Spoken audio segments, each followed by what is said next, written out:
Welcome to the Laws of Business podcast. Here, we will share the skills you need to make your business a success. Learn about goal setting, productivity, time management, marketing, and much more. Hear inspiring stories with today's best business leaders and join a hub of thousands of passionate entrepreneurs across the world. And now, here's your host, Jamil Jama. Hello there, everybody, and welcome to the Law of Business podcast. I'm Jamil Jama, and today we have a special guest, Seb Brantigan. How's it going, Seb? Hey, Jamil, how you doing? Good to be here, and I'm doing really well, thanks. I've been pretty busy, but glad to be on here with you in this podcast, and hopefully anyone listening will get some value. And thanks again for the opportunity. It's really appreciated. Seb Brantigan is an internet marketer, an author, and an affiliate marketer, and an entrepreneur that teaches other entrepreneurs how to be a successful entrepreneur, right? Exactly. I mean, it's one of the main things I do. Yeah, absolutely. So, Seb, you're having success on the internet now, but I know it wasn't always like this for you because you, like most entrepreneurs, they struggle at first, and then after persistence, hard work, patience, investing in themselves, discipline, and all the other things, association, then they start having success, right? So can you tell us your story from when you started until where you are right now, please? Yeah, of course. So it's been quite a long journey.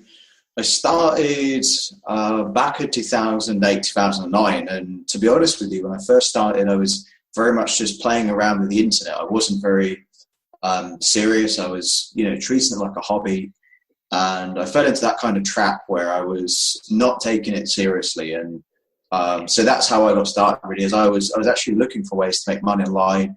I'd read Robert Kiyosaki's Rich Dad, Poor Dad in high school. I have the full story on my blog, actually. I'm sure I can give that out later, the link to that. But I basically read that book, and it taught me all about investing, being a business owner. So I went online trying to find mentors, trying to find information about how to make money online and how to be a successful entrepreneur. It was something that interested me from about the age of 15, 16. So I pretty much tried lots of different ways to make money online. I tried, affiliate marketing, network marketing, direct sales. And, I joined many different companies. I tried many different strategies and joined lots of different programs. And, I'll be honest with you, for maybe 5-6 years, I was really struggling. I was putting lots of money in, lots of effort in, lots of time in, and getting very little back. And, the one thing that really changed it for me was having a mentor I could talk to, having someone who, rather than just a YouTube video, rather than just, someone who you can talk to on Facebook chat, or, a real person, a real mentor who you can sit down with, and mentor being someone who's got the results you want and is willing to share with you exactly what they did. So that was the turning point for me. So to kind of fast forward now, I've had quite a few, 3-figure days on Facebook, and, just from marketing on social media, marketing affiliate programs. And, I contribute a large majority of that to, obviously I've put in the effort and the work, but to have a mentor who could guide me. And the power of a mentor, really, Jamil, is that they can tell you where you're going to go wrong. They can tell you, they can prepare you for some of the things that you might not have been able to see. So, for example, imagine you're about to walk from one place to another, but imagine you're walking over a minefield.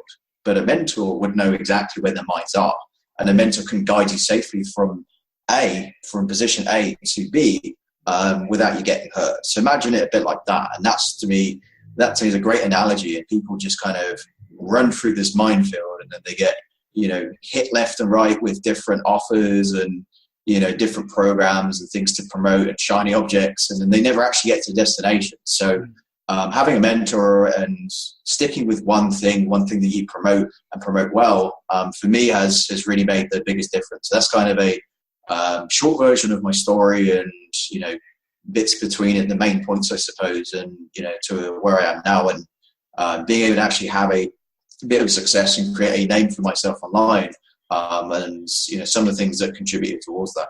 What do you call yourself now? The Britpreneur, right? That's the one, Britpreneur. That's my tagline that I've been building for about, I'd say, almost a year now. Otherwise I'm just known as Seb Brantigan. It's not a very common name, so If you typed it into Google, then you'd see it. It's not like it's John Smith. If you're called John Smith, you'd probably have to think of something like Britpreneur or, So I think it helps to have a tagline, something that's interesting about you, that separates you from other marketers. So you're currently building your brand as well. Exactly. That's the best way, I think. Even if you're a network marketer, you're just a distributor or just an affiliate, I always feel you should promote your own brand. And that way, if you ever decide to promote other things, you can always have your expertise and always have your reputation and use it to, promote other things and build off that. But the internet, you started in 2007 and 2008. Them days, was it? I'm sure it was a lot more difficult to have success online, because very few people were having success online in 2007, 2008. But now I've noticed recently a lot of internet marketers and affiliate marketers are having more success online because of advancement in the technology. Yeah, that's a very interesting point. Going back to when I first started, I was using something called Google AdWords, which I think a lot of people have never really heard of now. It's not as popular as it was. But when I first started, I remember using Google AdWords to promote my various different affiliate programs. And back when I started doing it, I think it was 2010, 2011, they were not very strict. They were very lenient as to what you could promote. So you could literally, be an affiliate for any make money online, business or program or product. And you could just go to Google AdWords, set up an advert and promote that exact affiliate link. You wouldn't need to create capture pages or anything like that or funnels. You could just pick a product and AdWords would just let you promote it. But I think now, with things like, it's the same with Facebook advertising. When they first joined or when they first started, it was, I think, easier to promote your products. Now you have to kind of create an entire website and it has to look like a real business. You can't just, promote your business link to your company or your product or whatever. You have to kind of create an experience with it. So I think in that respect, it's got harder for people to do advertising and create adverts that are very effective and that are actually allowed on different advertising platforms. But with that said, in terms of, I think it is easier nowadays because, like you said, technology really has advanced because we've got faster computers, faster smartphones. You're able to, there's all kinds of different tools and softwares that are being developed every day. An example, I use a software. What's that? You got a quote on Facebook. Sorry to cut you off like that. You got a quote on Facebook today. I read it. It says, "Technology is changing on a daily basis. Question is, are you keeping up?" Yeah, exactly. Like an hour ago. Yeah, that's exactly it. And so that's the key. Technology is always changing, and the internet marketing world is very fast paced. So a strategy that's working today might not even work in 3 months from now, maybe less than that. There's been lots of different platforms like Meerkat, Blab, Vine, all massive social media platforms with millions of users shut down overnight. And some people built their entire strategies around this one platform. They were maybe this guru on Vine. They might have had millions of followers, but they didn't adapt. They didn't take that initiative and start other platforms, other ventures, other ideas. And so they completely lost a following of millions overnight. So I think nowadays it's easier to tap into technology. It's very affordable. One example of, software is always being developed and released is there's now a software you can use called eNouns that lets you play media up to 5 times its normal speed. So let's say you've got a webinar that's going to be 2 hours to watch. I can listen to that whole webinar in like 30 minutes and still get all of the information out of it and still understand it. That's the extent of how much information is coming out, how many new technologies are coming out, and what they can really do for you as an entrepreneur. So, my best advice is to, always be researching and keeping an eye out for new technologies. Like, Facebook is always coming out with new products, new ideas. You just have to be, if you want to be a leader in the industry in any niche, you have to be aware of what these are and how to leverage them as an entrepreneur. And the first people to leverage it are always going to be ones who benefit the most from it. And Seb, let's talk about video marketing, because everybody's uploading videos these days onto YouTube. Well, not everybody, but a lot of people are uploading videos onto YouTube, onto Facebook. And you teach video marketing, right? You've got a video marketing domination product on your website. Yeah, exactly. Can you tell us a bit about that, please? Yeah, of course. So, the video marketing domination.com, that's the actual website, videomarketingdomination.com. It's basically a three-step free guide that you can access. It's 3 different training videos. The first one is why video marketing is important, why you should care about video marketing, and why it's an important thing. The second one is all about your target market. So who should you create videos for? And then the third video is about the way you create a video. It's one thing to create a video that delivers a message. I see people a lot of the time, and I'm guilty of this as well. I'm guilty of talking and not getting my point across. I'm getting better at it, but there's people who do a lot of videos that are like 10 minutes long, and I think sometimes you can do that if it's like a tutorial video or it's like a webinar. It can be a long video, but generally I would say keep your videos short, keep them to the point, and always include a call to action. There's certain ways to do videos to make them more impactful and to make sure they deliver more results. And so within the video marketing domination, there's actually a free mini course that you can access. If you go to sebbrantigan.net, you can also access the training from there. And that's really for someone who's just got started with video marketing, or maybe is a bit shy, and there's no point making videos that aren't going to convert. So you want to know the concepts before you start doing it. There's nothing worse than doing hundreds of videos that aren't going to get you results. So I definitely recommend tuning into that training. It's going to really help you to craft your video skills and just get better at video, basically, to promote your business and get more leads. What are your plans for the future? So my plans for the future, I've actually just moved house about 5 weeks ago. So we've pretty much just been getting settled into a new apartment. It's by the waterfront. It's got like a nice marina, and it's pretty cool views and stuff. So I think my plans for the future are going to be to kind of leverage that and create some more videos. I'm looking to try out some paid advertising strategies, which I've just started to dabble in, because I've mostly done free marketing. And while that's great, I love free marketing, I love social media, it's not scalable. So if you were to not use social media for a week, for example, your income could potentially stop. But with paid advertising, even if you weren't able to get to the computer, it's always running, it's always generating you exposure and traffic and leads if you can create adverts that get a response. So that's pretty much going to be my focus. I think what I'd love to do as well this year is expand on my video marketing domination, maybe create a bigger course on that. I don't have any plans at this stage. It's something I am very interested in doing, but I'll see if I get time kind of the end of the summer, maybe do a product launch on that. I can't give any confirmation on that, but the reason for that is I do see a lot of people struggling with video, and I see a lot of people really, if they made a few small tweaks, they could make their videos a lot more effective. And you wouldn't have to, basically, I like the idea of doing as little work as possible to get the most amount of results. Yeah. So I want to make sure that when people are creating videos, they're getting a response. They're getting some interaction, they're getting shared by people, and they're actually getting watched intentionally and are performing well, so that every video they create has a purpose, is going to go for a certain goal. Not all your videos are going to be amazing, and not all of them are going to perform well. That's just marketing in general.